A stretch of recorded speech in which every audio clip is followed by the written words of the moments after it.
Hi, everybody. Happy Friday once again. This is June 3rd. It's our 108th consecutive community gathering. Um, I think for those of you who are new to True and those of you who are just tuning in for the first time, uh, we are a theater services organization. We actually uh, our our mission is to help people understand the business of theater and to also specifically help producers and develop and nourish and nurture producers. Um, two years ago and 2 months ago, in March of 2020, something happened in New York and everywhere.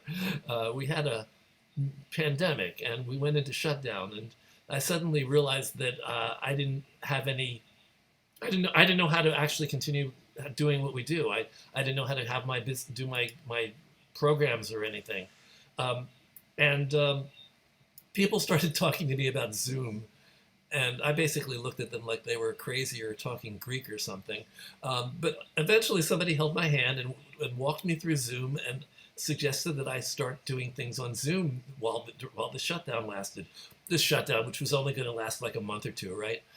So it's a good thing I actually paid attention and did it, because here we are, two years and 3 months later, and we're just starting to come out of shutdown.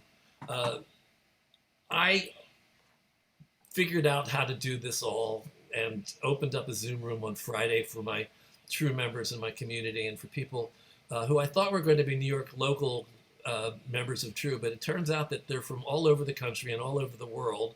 So we have kind of an international group going here. I'd never actually seen my company as being international, but it is now, thanks to Zoom, thanks to the pandemic. It was a one thing that came out of the pandemic that I think was positive and very very lucky for us in some ways. So we've gone through the conversations about being alone and how do you create in a vacuum, and how do you make theater happen when you can't have live performance.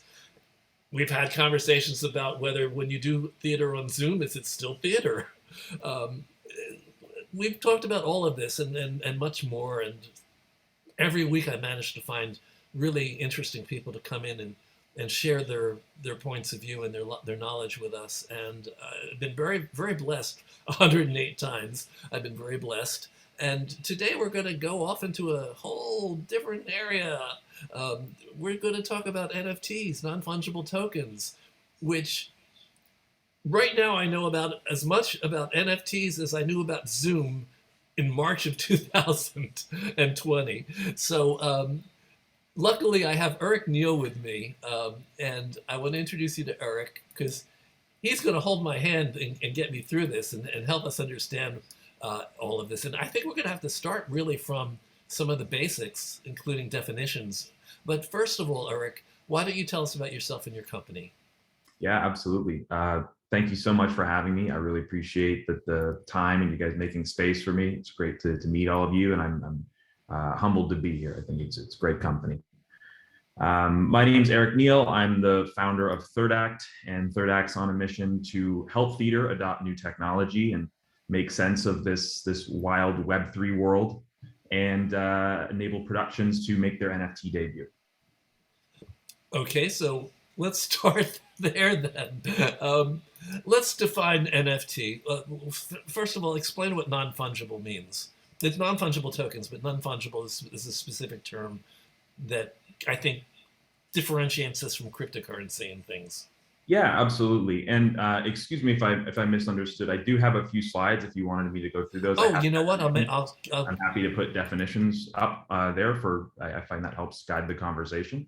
I'm going to make you a Um, co-host. oh, perfect. Now you can share screen. But before you share screen, just let's talk to us a little bit. Let's get to know you first, Perfect. Yeah, and then screen share. Okay. absolutely.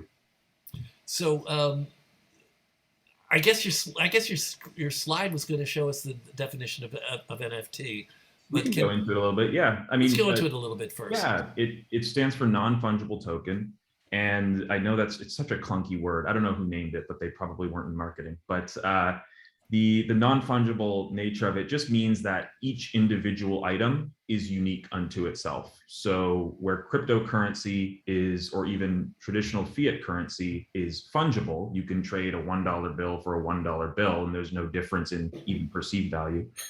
Something that's non-fungible would be closer to a trading card, where each instance or each card has its own serial number. So the first one that is printed has a higher perceived value than, say, the 10,000th one that's printed.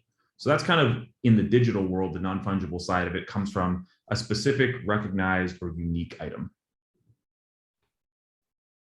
So that's also similar to in the tangible world out here. What, like artwork, lithographs. Exactly. They're all numbered. They're all unique. There are things that we have out here already that aren't in aren't in the computer, that are I guess they're fungible though. I'm not sure. I guess they're non-fungible. Um, I mean, if you had, yeah, to your point, if you had three pieces of physical artwork and they were each autographed and kind of had their serial number or edition number, they are unique unto themselves. So you probably wouldn't see people trading them one for one like they were currency. And that's where this new technology of blockchain enables us to have non-fungibility online, because it's a public ledger that has authenticity and provenance to it. So you can assure that something is authentic and it's has a unique recorded instance. well, I'm going to jump to one of the questions that came up in the intros. Somebody talked about using NFTs to fund themselves. Is that doable? How would that work? I mean, I see it as a revenue stream. Mhm. I understand it as a revenue stream, and we're going to talk about more of that, and specifically about theater and how NFTs can become a revenue stream for theater. But it's not cryptocurrency. It's not Bitcoin. It's not things that are going to be able to translate into things that you need for your production or pay for things. Or does it? Yeah, it's a really good question. And I think the first thing you kind of have to make sure is you're choosing it for the right reasons. NFTs in general, it doesn't, like, NFT doesn't equal success. It doesn't equal, it's not, the gold at the end of the rainbow every single time. So I think I would kind of look at it as it could be a potential kind of fundraising Kickstarter approach, but you'd really want to think about why you'd want to use NFTs over a traditional fundraising platform, for example. So NFTs allow people to kind of buy into a project for an extended period of time, where it's, if you treat it more like membership, where you are giving exclusive perks and access to the people that buy the NFT, there's a better reason to kind of buy it and hold on to it. Okay, let's try this again, because some of the people don't get it. Can you define fungible and then non-fungible? Sure. I mean, Fungible. I think go into a little bit more detail, because you did it already, but I don't think people got it. Yeah, sure. So something that is fungible can be exchanged with one of its siblings, let's call it. So a stack of dollar bills are all fungible because you can trade one for another and there's no gain or loss of value. They're interchangeable. Non-fungible means there is a recorded instance, or each one is truly unique. So you could not trade them, without. They're not fungible in the same sense because they have their own unique instance. Much like a trading card has serial 1 through 10, or I believe somebody put in the chat here that one of the Beatles albums had serial numbers on them. So those would each be unique, and that's different than just having a traditional fiat currency. So let me see if I can articulate this. When you have a stack of dollar bills, yes, you can exchange them for another stack of dollar bills, and it's an equal exchange. You also have a stack of dollar bills, and you use them to pay for something. Right. So how does the value of the NFT work for the person that owns it? Is it like having just a piece of artwork and you can trade it later?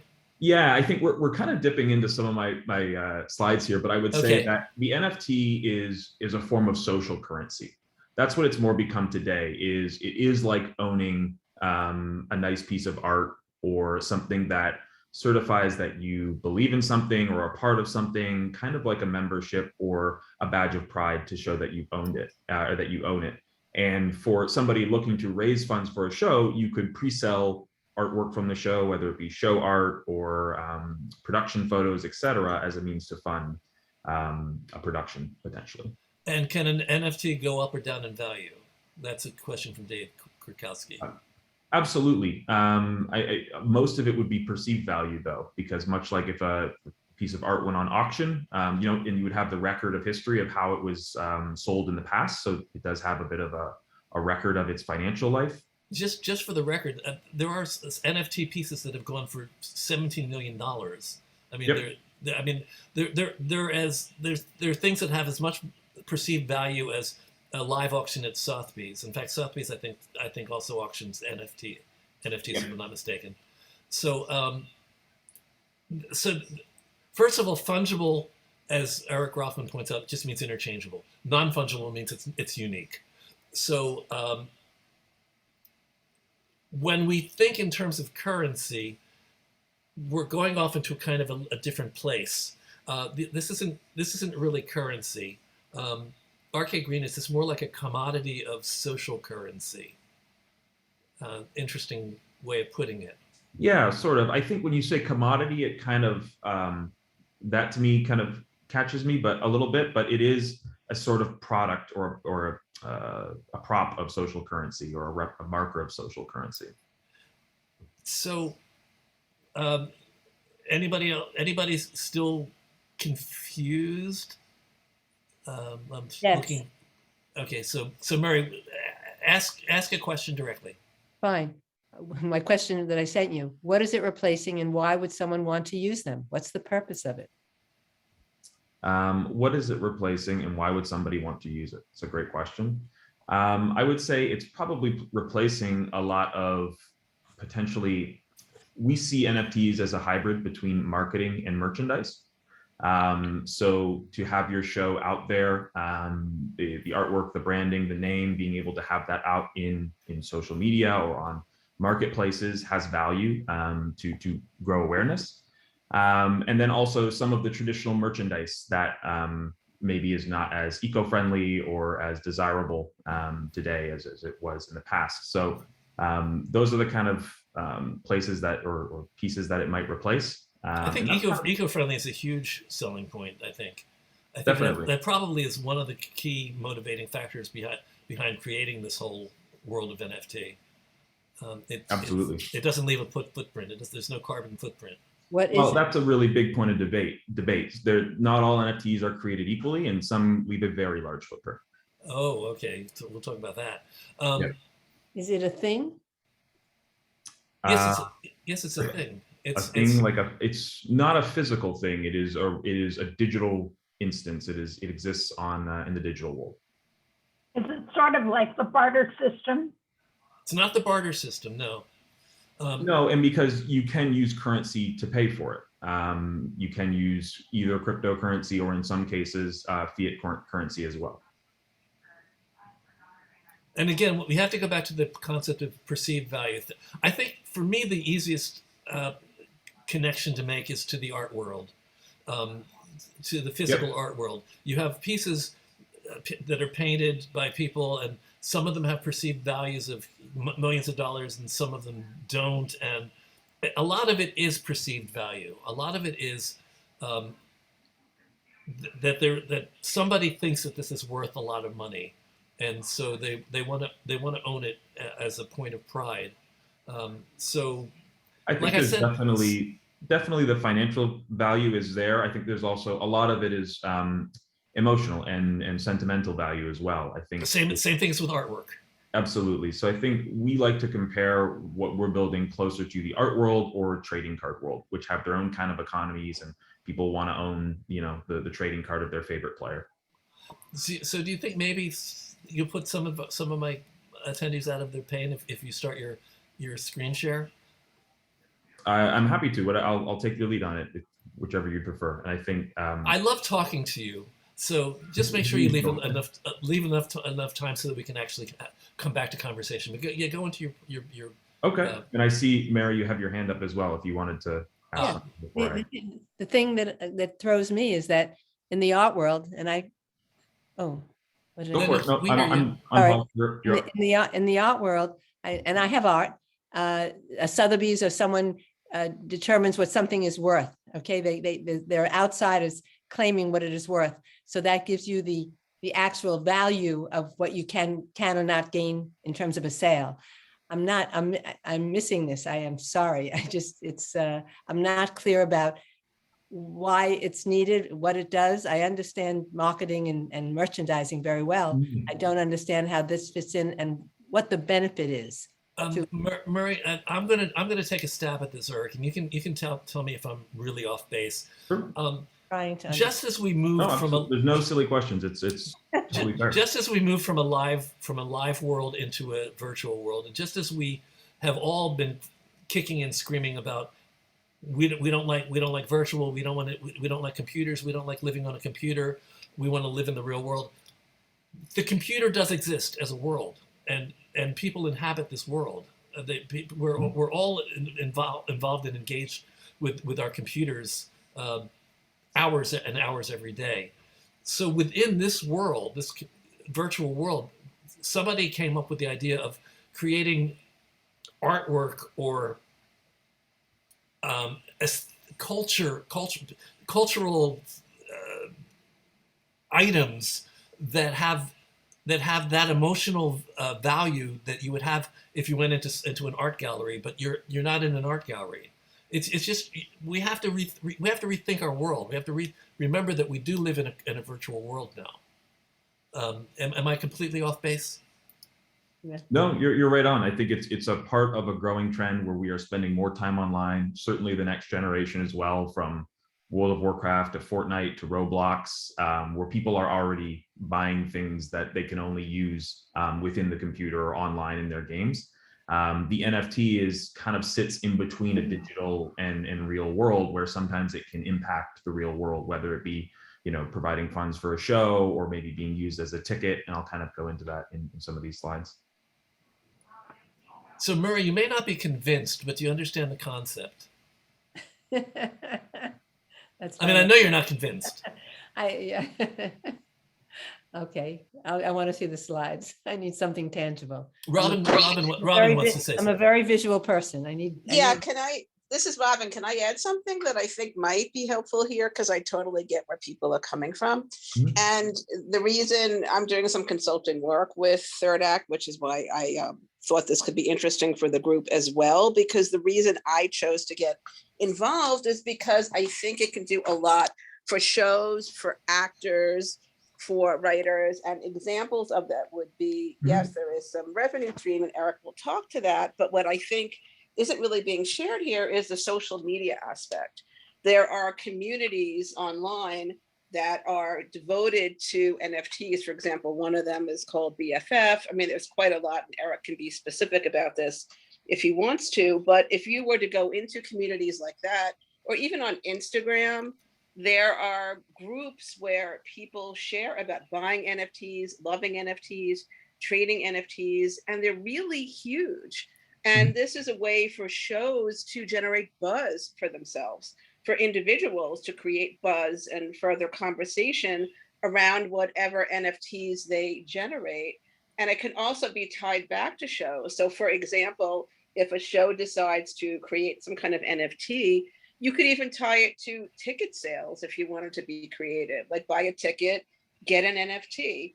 It's a way to offer a value added to fans who either exist or who you want to cultivate for your show. And that's, I think, a big piece of this from the marketing perspective is that aspect. And I just wanted to bring that into the room.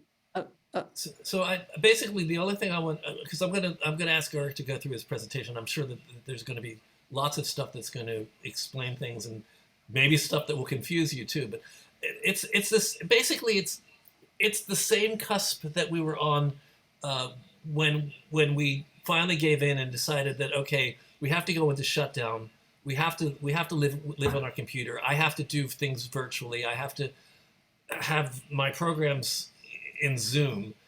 It's that same transition.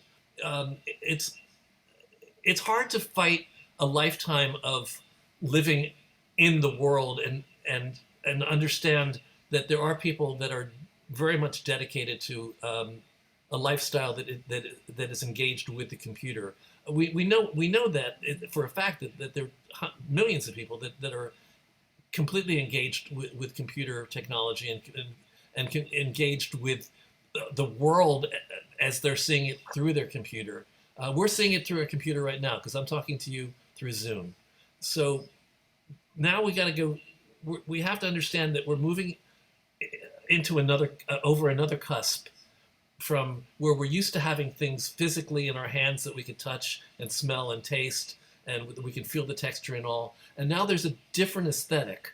Now there's the computer aesthetic, and we have to, whether we like it or not, we just have to accept that this is the way of the world now. This is a world that exists. It's may not be the world that you want to live in.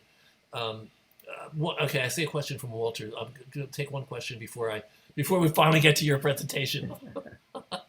Walter. Yeah, thank you, Bob, for flushing this out. But I just want to say that I've been doing NFTs with my 10-year-old son. Oh. And one of the things that you try to work on, first of all, understand that it's all digital. It's not a thing. It's not a physical thing that's being traded. It is a digital image, okay? Which can be music, it can be a video, or it can be a picture, but it's a digital image of the real thing, whatever it is, or design. Okay, that's well, the real thing doesn't happen. You print it out in your computer. You maybe have a printout of it, but it's still hard for us to grasp the fact that it exists in the digital world. Yeah, it has to be. It's in digital form. The second of all, it goes like, say that you were at a game, like the finals game. Do you know what I mean? And you managed to get 4 seconds of this amazing dunk shot. Do you know what I mean? By a player. You had a video, and then you just sat out on the internet, and everyone was excited about that. Wow, how did you get that? How did you get that? How did you get that? That's somewhat with NFTs, is that they feed on something that is unusual or hot. Understand, in some way, something that the great thing for artists is that you don't have to be great necessarily or famous to have something that people say, "Oh my God, that's amazing." Okay, I'll just shut up and Walter, I've been torturing Eric enough at this point. Not at all. Go for it. Go for it now. Okay. And basically, we'll come back to the questions. We may have the Yeah. same questions after we see all this, or we may understand it a little bit more. Okay, great. So I'm going to go through, there's kind of a few things in general. I'm going to go through kind of what's happening, what's going on, to quote American Utopia, how did I get here? We'll go into some definitions, and we'll talk about uses for theaters and use cases, practical uses for it. And then we can talk a little bit, if we have some time, with the Third Act platform, and we can give you some examples of some things we've done and some specific examples of how we brought NFTs to life. And specifically in theater. Correct. So what we're seeing is that you guys kind of hit the nail on the head here, that fans are changing, the world is changing. We're getting increasingly more digital, spending more time online, and the real world and the digital world are colliding, and they're finding new ways to coexist and inform each other. And there's a lot of opportunity in that. We see a lot of fun opportunities to be able to use because of this. And you see that through streaming platforms and shows adopting hybrid streamings and hybrid ways to watch. You're seeing whole stations be built around theatricals.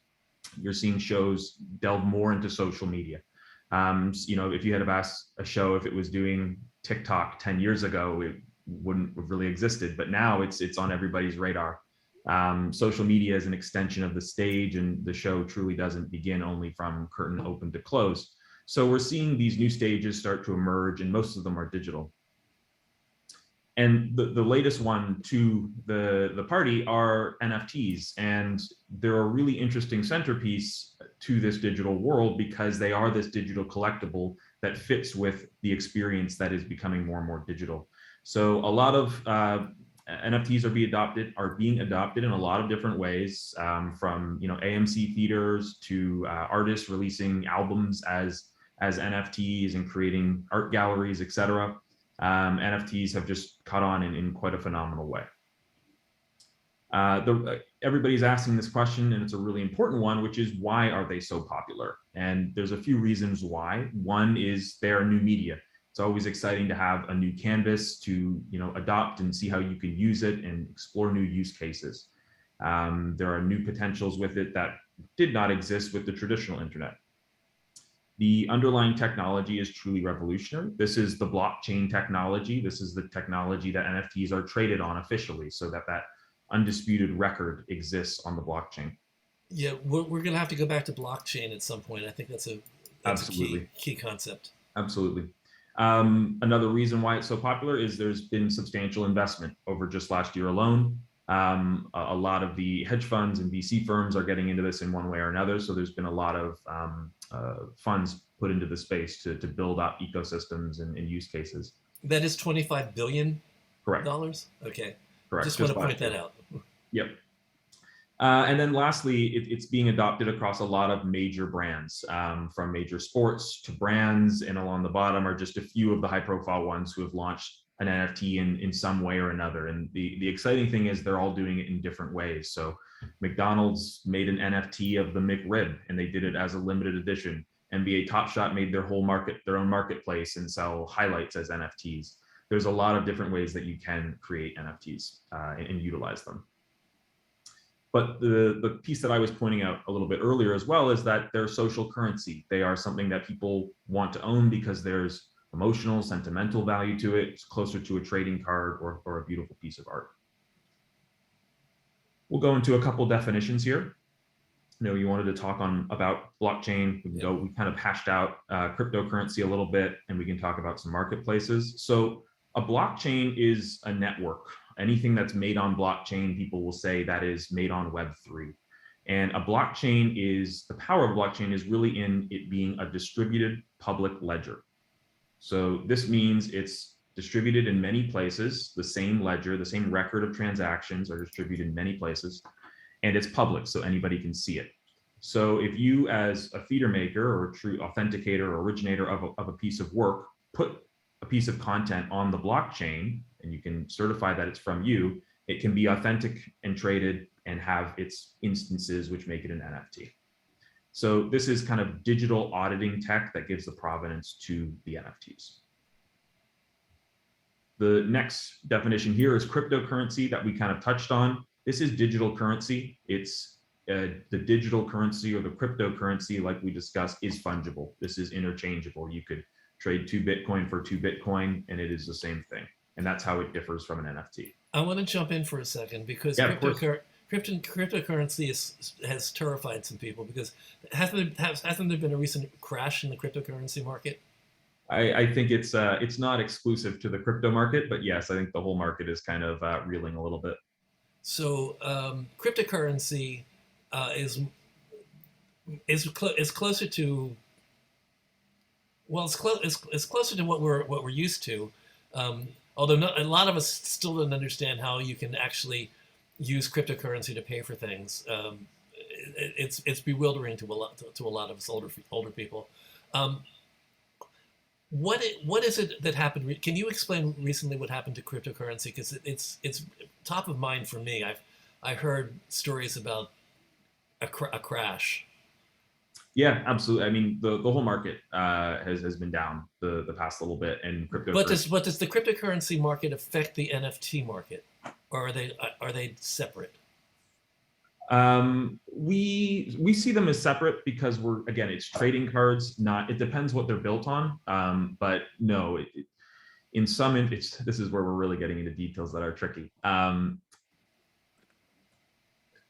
I would say that no, the NFT market is not as affected by the crypto crash as, say, cryptocurrency itself, because an NFT is not listed like it has a public value. Like Ethereum is worth $2,000, and that fluctuates based on market perception. One NFT would not be listed on a stock ticker in the same way. There could be less liquid in the market to purchase things if there's a crash, but the NFT itself is not listed in the same kind of stock ticker way. And the other thing that I think is important is that NFTs are, like we said, they're non-fungible, so they're unique. Each one is unique. Cryptocurrency is not unique. There's nothing unique about it. One Bitcoin is the same as another Bitcoin. Correct. Okay. Great. The third definition here is a marketplace. This is a platform where people can buy and sell NFTs. They can be general or niche, so they could be, you know, anything under the sun, or they could be really specific, like NBA Top Shot, just for basketball. These marketplaces typically charge commissions on sales, and that's where NFT traders find their next kind of favorite pieces of art and trade. Okay, this is the second and final definition slide, and then we'll keep rolling. So this is the next phase of definitions here. So you'll hear people say minting a lot in the NFT world. I minted NFTs. I just minted 20 NFTs. This is the act of creating an NFT and having it recognized on the blockchain. So when it's minted, it is put on the blockchain. It is available for review on the public ledger. The next definition here is gas.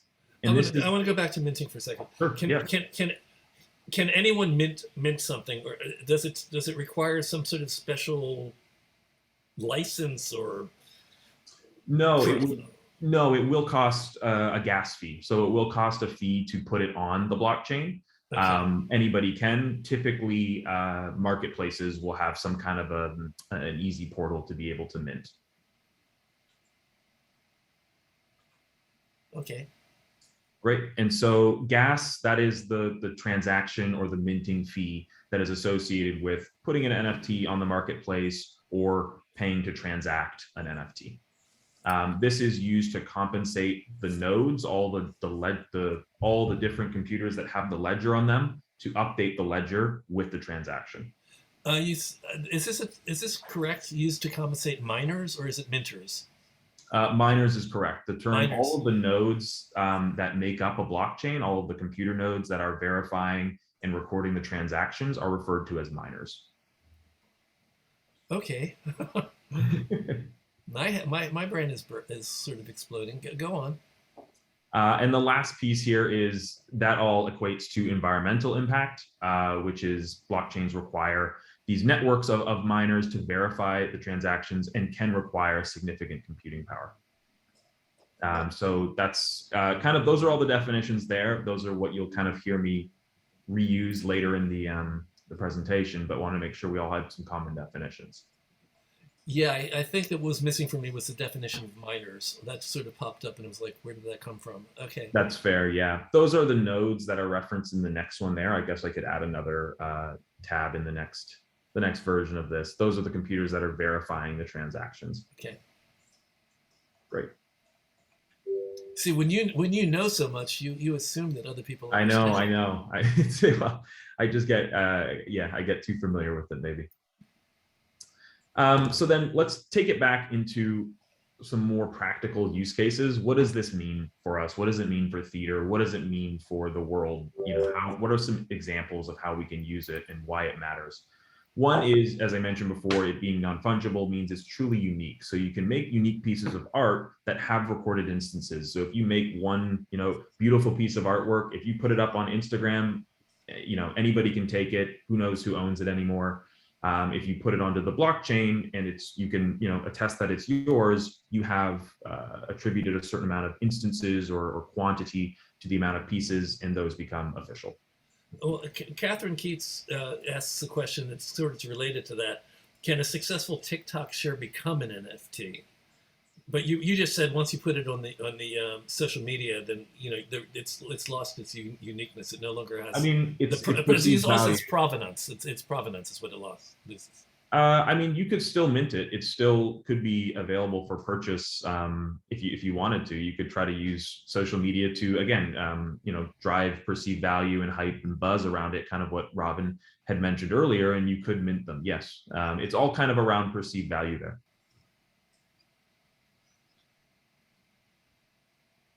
The second piece here is enhancing real world experiences. So you could add, you know, 1,000 NFTs to the first 1,000 people who buy a ticket to the show. You could have experiences that can be accessible via the NFT. So if you show up with the NFT at the door, there's, the behind the scenes or meet the cast after the show, for example. You can use the NFT again as that social currency to give access and drive incentives for around a theatrical performance. I see another question that I missed. Matt B wants to know, can you incorporate something physical like a 3D holographic monitor? Has a link to them. They're just holograms. Can an NFT be a hologram? Because this sounds like they're in two different worlds. Hologram would be out here in this world, an image, that 3D image that seems like an actual something, but it's just light. Light is not necessarily an element of the. Its pixels are the elements that comprise the NFTs. So the NFT it can be any kind of digital media. So if there were some kind of a holographic file, yes, you could mint that. I'm not as familiar with holograms and how that works, so I can't be too specific there.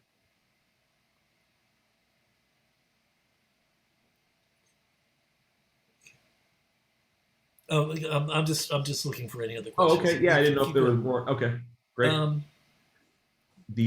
Eric Rothman is just redefining things. Oh, Scott Sublett says, "Can I share the NFT with anyone I please? If you own an NFT, can you share it with people?"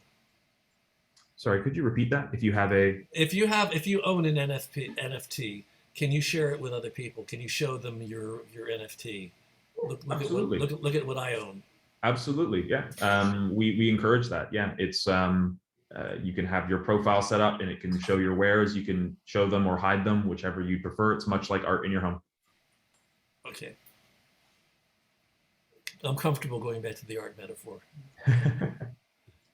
Great. The third kind of example here is digital access. So with Third Act and in some other marketplaces as well, you can allow people to have access to certain pages on the website if they own a certain NFT. So effectively creating a digital backstage.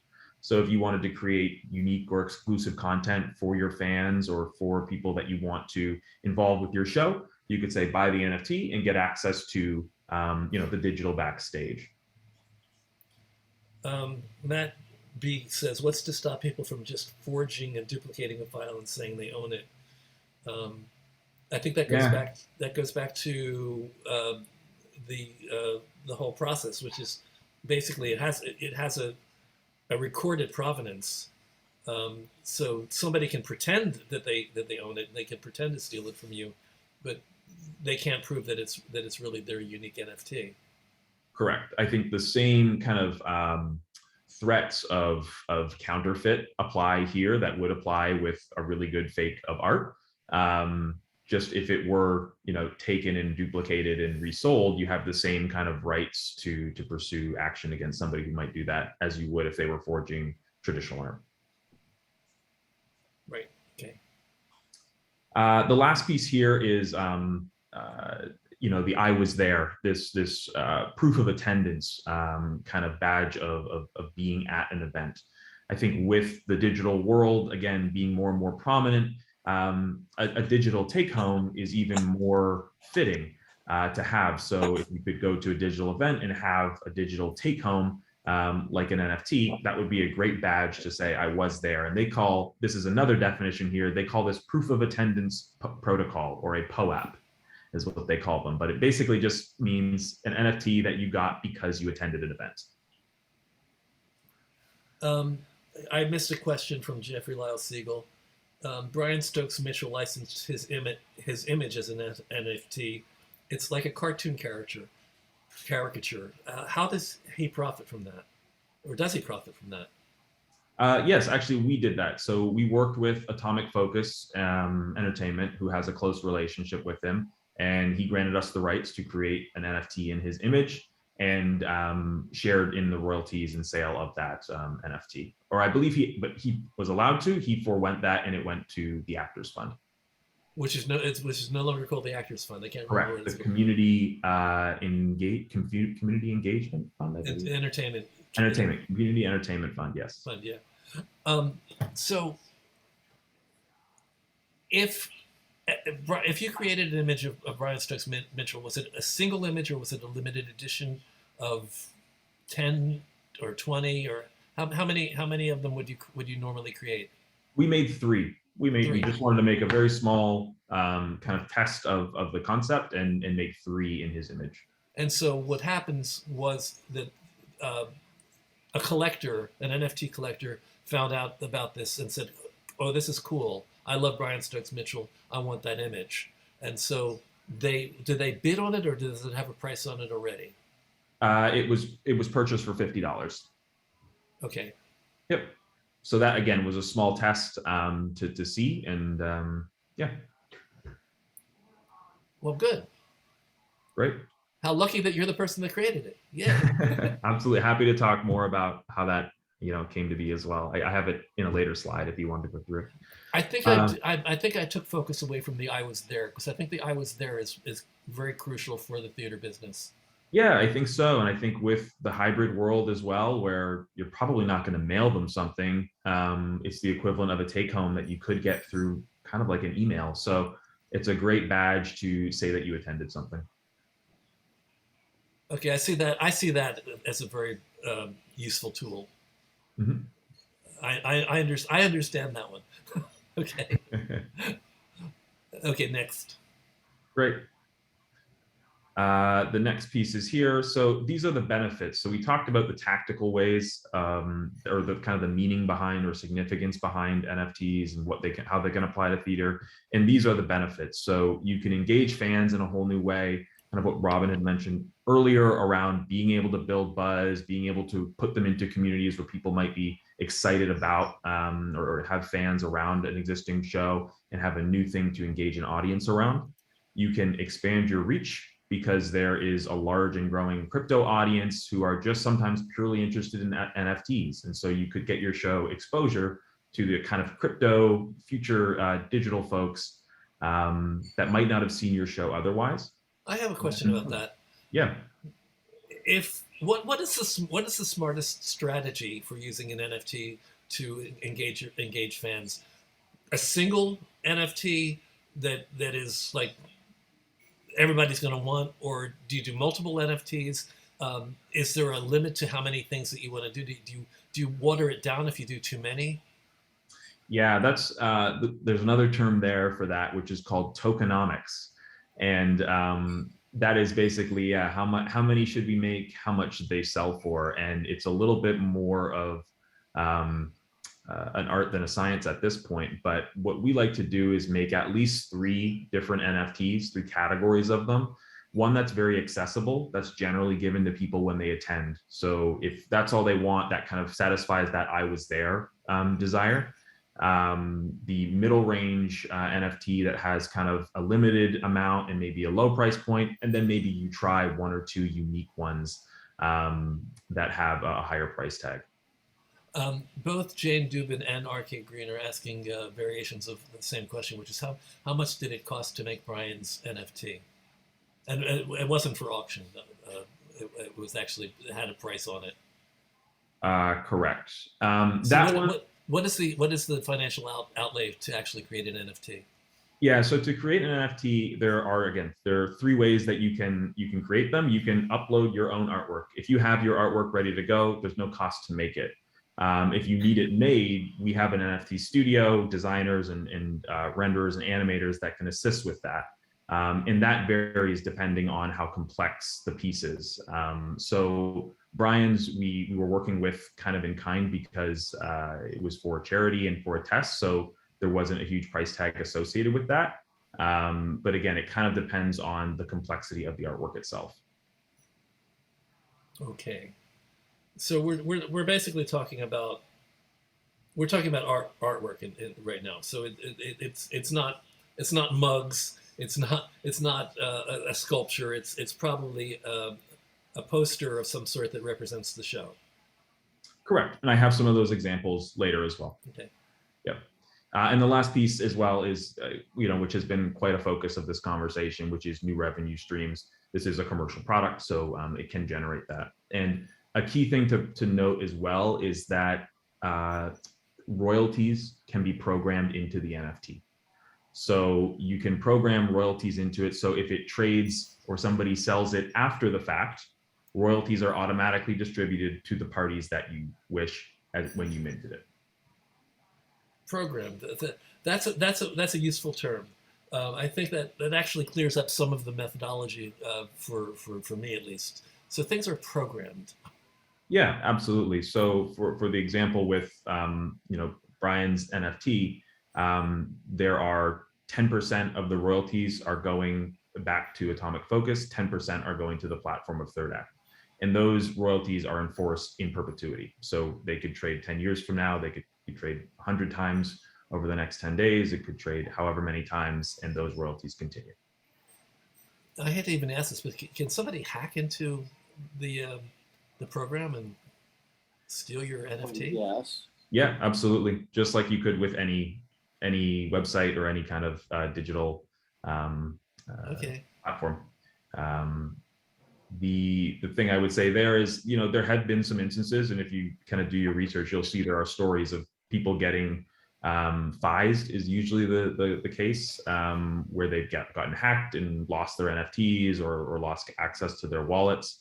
But I think the same risks apply for cryptocurrency and NFTs that would with anywhere on the internet. So somebody like LinkedIn has a data breach, and these things kind of are the risk that comes with the internet and digital in general. Okay. Well, keep going. I'm still with you. Basically, if anybody's really lost or confused, now's the time to raise a virtual hand and let us know. Or we can just keep moving forward. Okay, great. Okay. This is here. The last few things are a little bit about us, and then some examples of some pieces that we've made. So Third Act is consciously made. We've really built it with a great intention and thought and care. And we've taken the environment in mind, creators and fans. And so on the eco-friendly side, we're built on Hedera Hashgraph. That is our blockchain technology that we're built on top of. That's what it's called. So Ethereum is one, Bitcoin is one, Hedera is another. And we chose it because it is a carbon negative chain. It's carbon neutral without buying offsets, and they on top of that buy offsets to make themselves carbon negative. So they don't buy offsets to make themselves neutral. They are truly green. So you actually raised concerns that many of us didn't know that we had. Explain to us how something computer generated in the virtual world can have a carbon footprint. Yes. So that was in some of the earlier definitions where we have environmental impact due to how the miners are confirming transactions that can require a lot of energy. And this is kind of going to go into more definitions. So I want to make sure I don't go too far in the deep end here. Hedera Hashgraph uses what they call I'm going to go into the deep end here, a proof of stake model that uses far less energy is kind of the bottom line of it than traditional blockchain methods, which is proof of work. Okay, I think this will be a follow-up. This is the prerequisite for the follow-up. that's really outside my pay grade. Really, I'm like, whoa. All right, let's see. Dave Krakowski wants to know: can you mint a demo MP3 and share revenue with the singer? Absolutely. Yep. You can program individuals, production LLCs, a writer, a performer. You could program those people into the royalties. Yes. And let's see. June says, my son is an animator for Titmouse, and they joined forces with Magic Machine based on an Ethereum blockchain. So it's a new way to tell the animation company's story. I guess, yes. And Eric Rothman has. That's a question. So well, what is it's a Jewish question? So is it a new way to tell animation company's story? Yes, it's a Jewish question. Okay. So I guess my son is doing NFTs. He's an animator. Oh, amazing. I had no idea that they were doing this. I went and looked at Titmouse, and there it was. I was like, oh my goodness. So, wow. That's amazing. Woo. Very cool. We'll have him as a guest next week. Yeah, you want him as a guest? Adult Swim and Disney, they do all those cartoons. Okay, and Eric Rothman, do you want to ask your questions? Because they're beyond me. Okay, well, this is a general question. There's a lot of aspects to the NFT business. So the first part of the question is, which parts do you actually participate in or are you expert in? And the second part of the question is, what is your background and what's the company's background and how big is it? Great questions. So I listed I listed some things that it could be doing. You could be working with producers for strategies to create NFTs. Well, let's not go through your list. Eric will tell you. Well, Eric will go through his list. I can go through. I got your question here. I can Okay. So yeah, we are a marketplace and a service. So we can be as hands-off or as helpful and kind of in the details with a theater maker as they want. We initially started and launched this company as a marketplace alone, just a place where theater can come and create. We very quickly realized that a lot of theater makers didn't have the bandwidth and the education wasn't there for enough understanding to do it yourself. So that's where we started to bring artists and consultants in-house that can help plan out your collection. What should it look like? What should it be? How many of them should there be? What should you charge? What's the rollout plan? How do we market this to people? What communities are we engaging with? Are we doing drops to the cast? So all of those questions we help with as kind of a creative thought partner. And then we go through the creative production process, which is producing the media file itself, and then right through to minting. And like I mentioned, we can be as involved as need be. So some shows that we're talking to just want to outsource this completely and really need our help. Other people are ready to go and they kind of go, I want to do my show artwork these 3 ways, and this is what I want to do. So you work on the sort of the client side. You're not. Do you work on the sell side of marketing and actually doing the selling, or do you use other people like OpenSea or something like that? No, we are our own marketplace. So we are our own marketplace built on Hedera Hashgraph, where NFTs are listed and exchanged. What's your background? My background is I would say, a creator in theater. I am an entrepreneur who has founded an ad agency previous to this that still operates in New York with about 15 people. I've been a co-pro on Broadway for Burn This a few years ago and involved with a lot of theater marketing on off-Broadway and West End. And this company was founded just over a year ago. I think we're a few weeks after our 1 year, and was founded out of that agency. And I have since moved to work on it full time for just about a year now. Yeah, that's kind of the. Do you do the legal work that's involved in the smart contract? Not personally, but we have great lawyers, IP lawyers. That was some of the first people I spoke to about this. And I think I see another question about IP here as well that I do want to speak to. But we have contracts with IP written by IP lawyers that can obviously be tailored to each specific instance, because every show is a little bit different. What rights are there? And we have base templates that we can tailor for anybody's needs. And I think to answer Catherine's question, artists do keep their rights. So this is buying an NFT does not necessarily give you the rights to reproduce the work or use it in any other form. Much like buying a coffee mug from a show with a show logo on it does not give you the rights to the show itself. Well, let's get back to this page that we have up, so we can. We're having all the conversation that I was going to have afterwards. Yeah, sure. But, sure. The next piece here is we are creator friendly. So we have, as I mentioned, an in-house studio that can help with the creation and minting of the NFTs.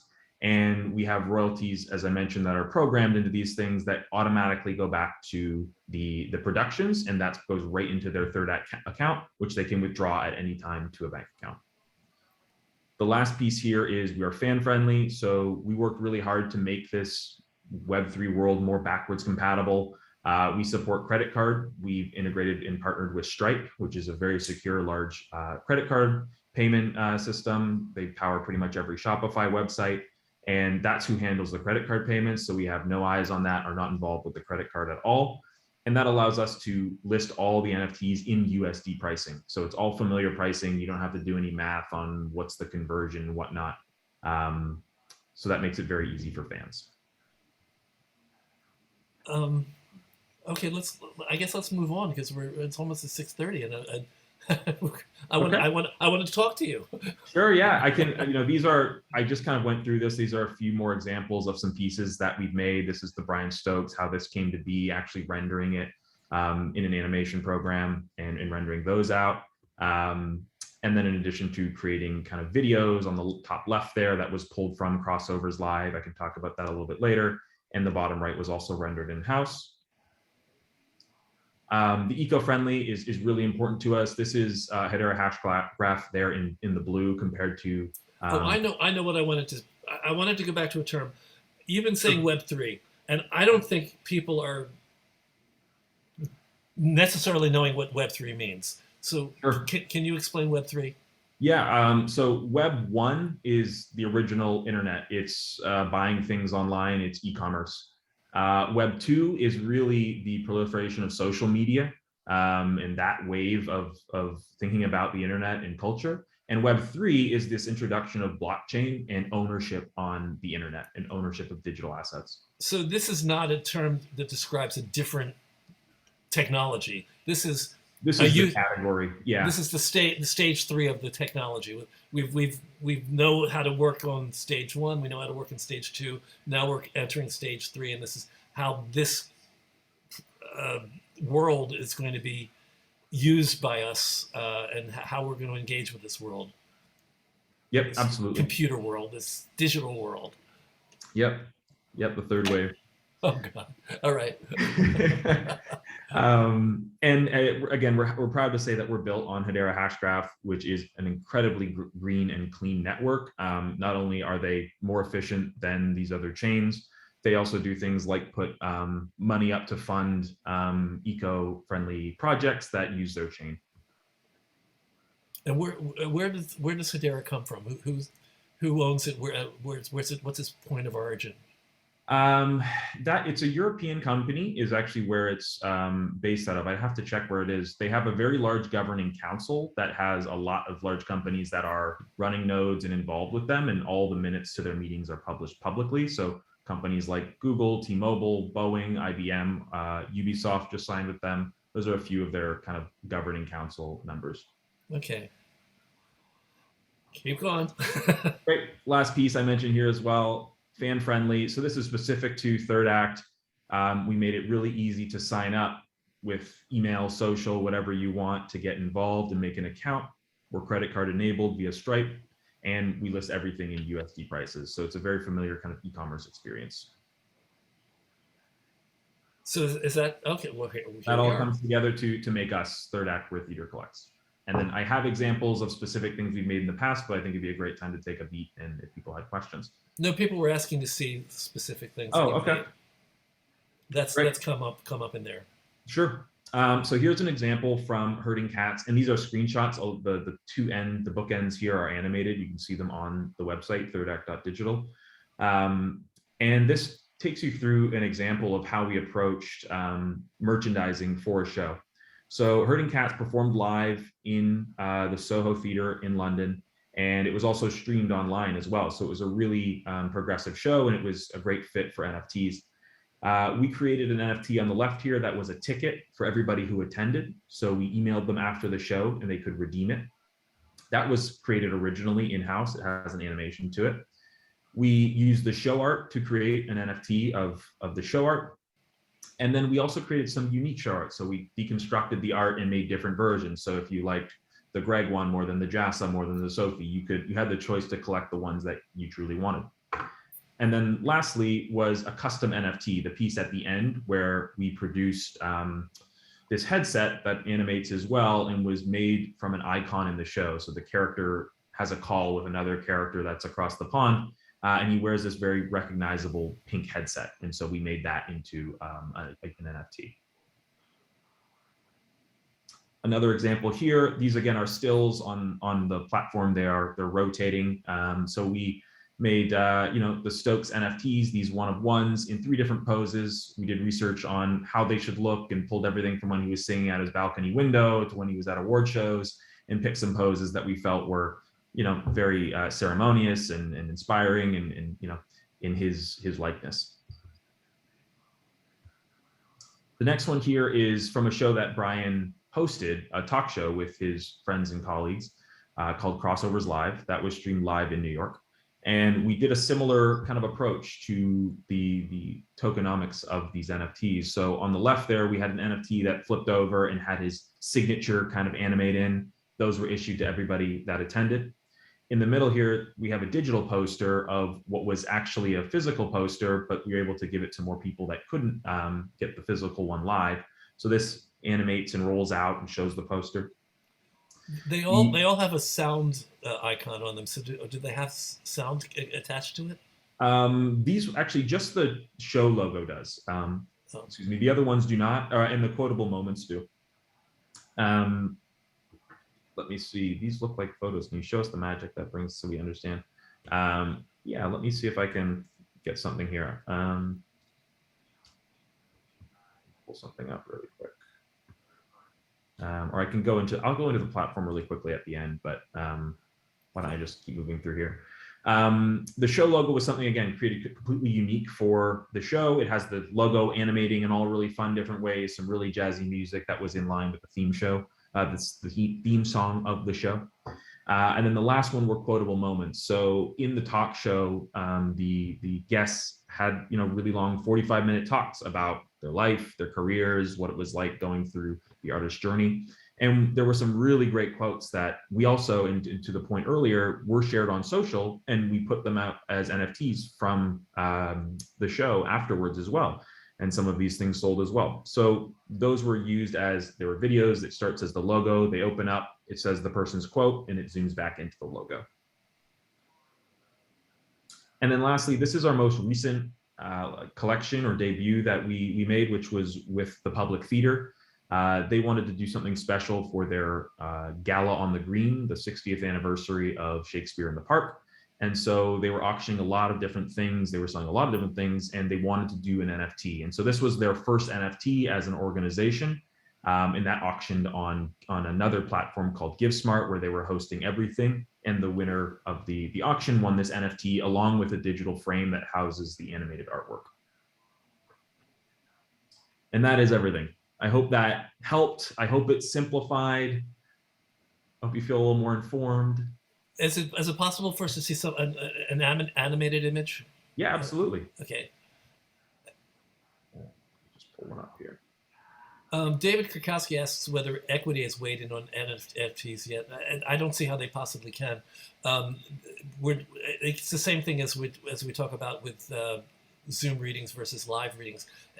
Equity doesn't have any say in things that are not created live, and even if these are images of live performances, I don't see that. I don't see that as being an equity concern. So here's the animated version. Yay!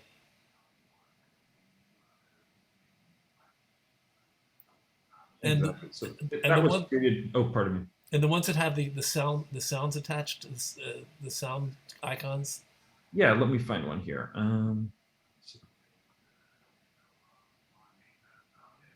Oh, I have a question for you.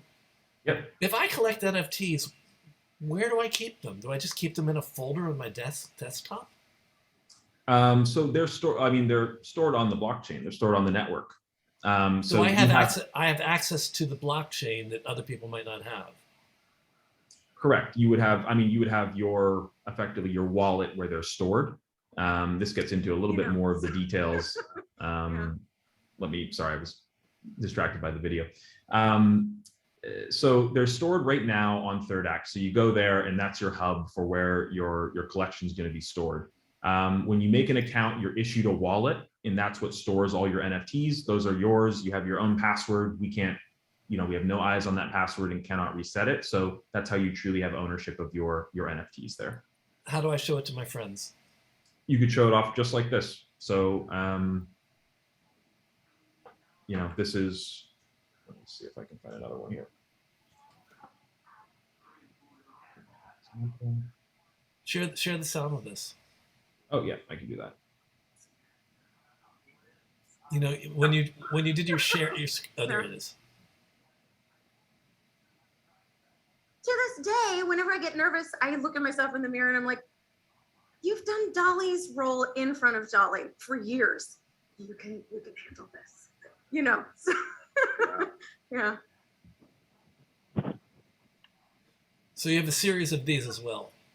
Yep, a series of these. And here's another example of one here. So this was Greg's, and then in ownership here, you can see some of the people who've purchased these. Ah, okay.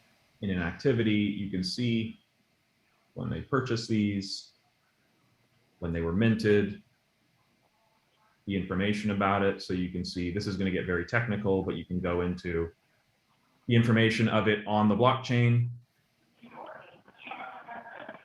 and how it's stored. So this is all the information around the NFT that makes it authentic. Okay, let's come back into the room. Let's see. I gotta do gallery view. There we go. Okay, now we're here. So, are there any? Let's see if there are other questions. Oh yeah. Jeffrey Lyle Siegel wants to know: do you foresee selling cast albums as NFTs? That seems to be a conflict there. I think as long as it comes from music is tough. The rights are even tougher, I find, but I could see it for sure. I hadn't opened up yet for everybody. Okay, YouTube viewers, these are some of my true community attendees. So I guess we are going to have to end now because it's 6:40. Can you stay a little while so people can actually talk to you? Yeah, I'm happy to. I'm so sorry if I went over. I really hope. Oh no! If it's anybody's fault, it's mine. I just kept asking questions and trying to dig into some of the definitions. It's a new space. There are supposed to be a lot of questions. There's supposed to be skepticism. I love it all. I think it's going to get us to a really great place. So I'm happy to stay on for a little bit longer if anybody can stay longer. I'm sorry if I kept anybody long, but thank you so much for the time and space to talk about this. I do want to go into one question. Eric Rothman says, in these examples, who paid whom how much? What did the show pay? What did the people pay the show? So who's making the money off of that? I see that they're $15, they're $50. I mean, we're not talking millions of dollars at this point. We're talking about. Correct. We see the pricing kind of comparable to kind of theater merchandise traditionally, unless you're going to go for a very unique kind of one-of-one. And yeah, I mean, you kind of get into specifics. It's very tough to give exclusively pricing to things because it kind of depends on what the creative asset is. So if you have something in mind, I'm happy to talk about it kind of one-on-one. But it depends if you need creative production resources, if you need help minting, it's scalable to your needs. Okay, well, I'm gonna do the ritual. Thank you, Eric Neal, for being with us today and expanding my understanding. I mean, I admit my brain is a little bit soft from this, but I do think that I understand the basic concepts. I think you gave a very good and clear presentation. So I appreciate it very much. YouTube viewers, if you want to be part of the community and ask questions and be here when we're actually recording this, email me at trunltd@aol.com. trunltd@aol.com. We'll put you on the Zoom list and we can invite you every week so you can be part of the community. Thank you everyone who's here today. Thank you for being part of True and part of the True community. I appreciate it very much. And if you want to, we do this for free. You know this. We do this for free, but it would be nice if anybody wants to support us with a donation. It's True Donate, trudonate.com. That's trudonate.com. And join us next week. Next week, my guests are, oh my goodness, it's city council members. It's Chio Say and Julie Menon, two members of the New York City Council who are going to talk a little bit about politics and art. We're going to go into one of my big gripes, which is why politicians never talk about art. as one of the things that is important in our country and in our culture. Very rarely do I hear it. But more than that, I think I want to get into a personal conversation with Chi and with Julie about how their personal goals have or have not been achieved through politics, and how all of us can find ways to mingle the personal and the political and be useful and productive and make change happen. Because Lord knows we need change right now. This world is a mess right now. One big mess anywhere you look. So thank you for being with us, everyone, and join us next week. Join us in the weeks to come.